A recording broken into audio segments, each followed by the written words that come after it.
Rotator cuff injuries restrict the movement of your arm and shoulder.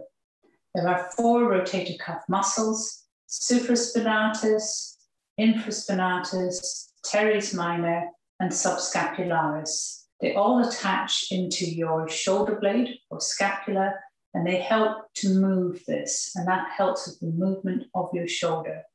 And in particular, as the name suggests, the rotational movement. So for example, rotating your arm out or bringing it back in again, or even bringing it up to the side are all movements controlled by these muscles.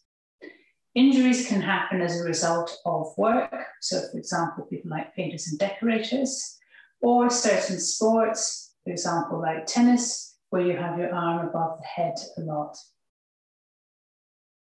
Ways in which you can help yourself if you have a rotator cuff injury are to do myofascial stretches and exercises. These help to undo some of the fascial restrictions that will have developed around the muscles and can also be contributing to the restricted range of movement that you have.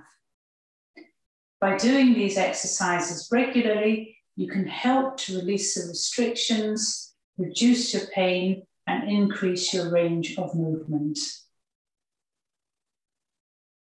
Visit our website to find out more about self-help myofascial exercises, or you can visit our YouTube channel where there are lots more videos like this.